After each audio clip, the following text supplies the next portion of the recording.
Penguin Random House Audio presents The Strangers on Montagu Street by Karen White. Read for you by Aimée Bruneau. Chapter 1.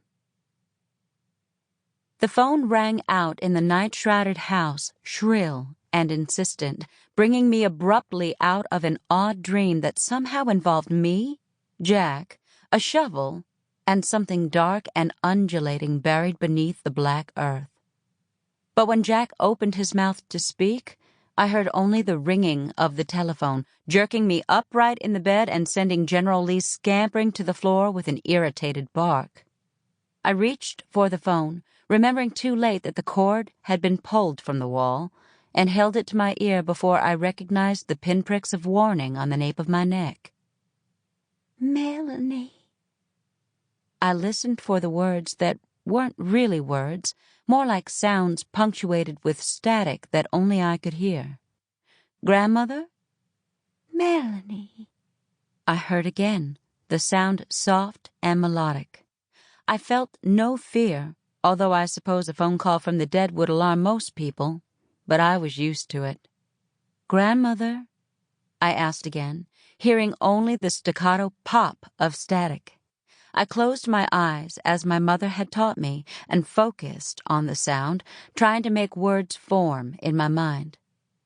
"Don't be afraid."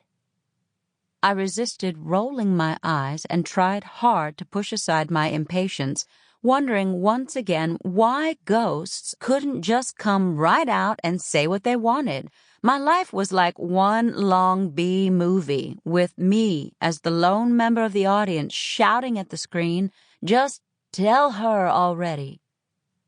Refocusing again, I closed my eyes tighter and listened while trying to ignore General Lee's pawing at my leg in an attempt to get my attention. "Don't be afraid, and listen to your heart for a change." My eyes popped open as I suddenly realized that Jack had been telling me the same thing in my dream. The dial tone sounded in my ear, and I quickly hung up the phone. General Lee whined and pressed his paw against my nightgown. I looked down at the small black and white fur ball, reluctantly inherited along with the housekeeper, Mrs. Houlihan, and the historic house on Trad Street where I now lived.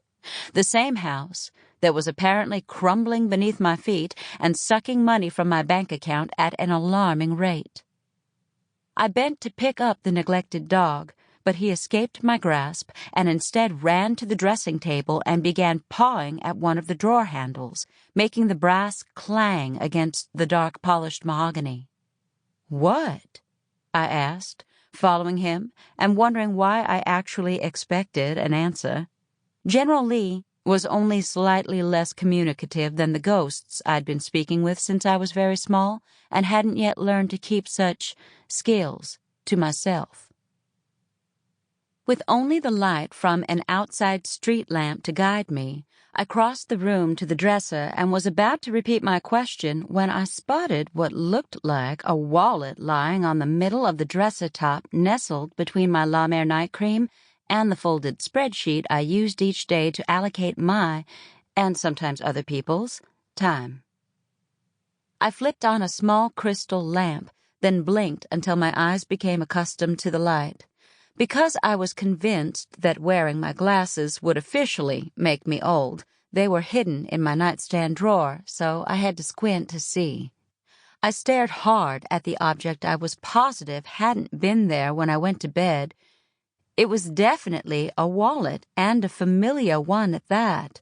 I picked it up and flipped it open, not at all surprised that I recognized the face on the South Carolina driver's license.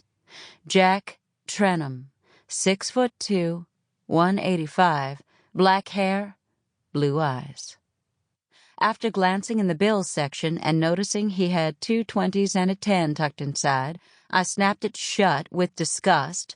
Nobody had a decent driver's license photo. My own closely resembled one of those fuzzy photos taken of Bigfoot, but Jack's, of course, was almost as good as the publicity photo that appeared on the back cover of his books. As a best-selling author of true crime historical mystery novels, he had no right to look like a GQ model. It was irritating and not a little unnerving. I frowned down at General Lee. How did this get here? The more appropriate question should have been, why? But I'd long since learned unusual things happened around me a lot, and always for a reason, but never for a reason that was easily explained. Besides, I was talking to a dog, and the subtleties of my question would surely be lost on him.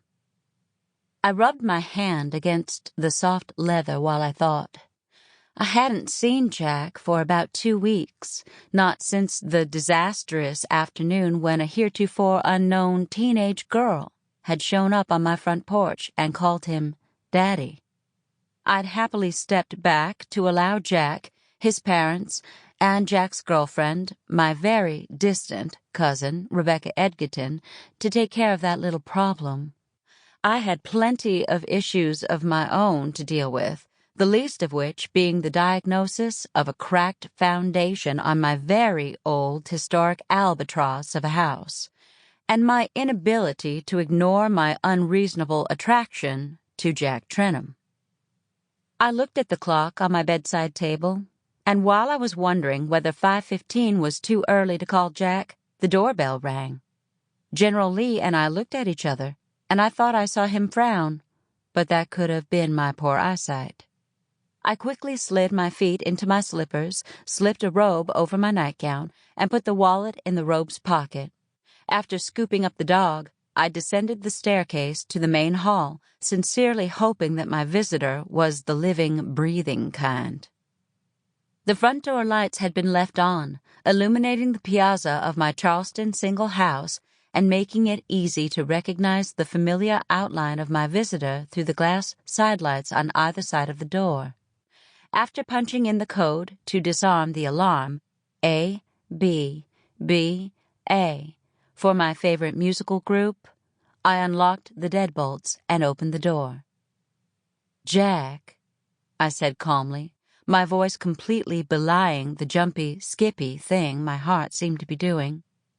I hope you have a really good reason for waking me up and darkening my doorstep at this hour.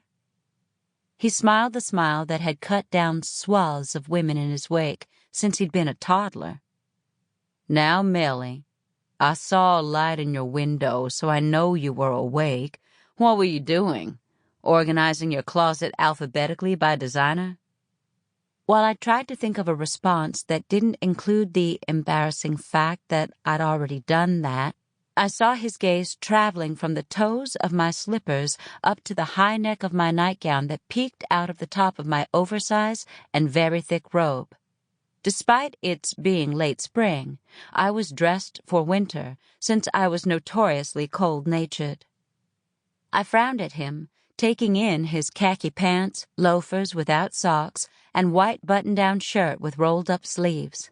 I also noticed the messy hair, the unshaven jaw, and circles under his eyes that, unfortunately, did nothing to lessen his appeal. Before I could say anything, he said, I don't remember seeing that in the Victoria's Secret catalog. Is it new? What do you want, Jack? I have far more important things to do than hang around my front door chatting with you. His smile slipped, just enough for me to notice. He looked behind him to glance at a darkened spot on the piazza before turning back to me. His smile now resembled a grimace, and I felt the first tremors of unease. I need to ask a favor. I crossed my arms, relieved. Obviously, this was some kind of a joke. Jack never asked for favors. His usual M.O. was to ply his victim with charm so that she never knew she was doing exactly what he wanted her to do. Will this involve getting me on my back, or maybe just getting me drunk so that I embarrass myself? He hadn't technically done either thing, but I like to pretend that those two instances had been both deliberate and his fault. Instead of the snarky comment I expected, he frowned and gave a quick shake of his head. Too late. I realized that he wasn't alone on the piazza. Sample complete. Ready to continue?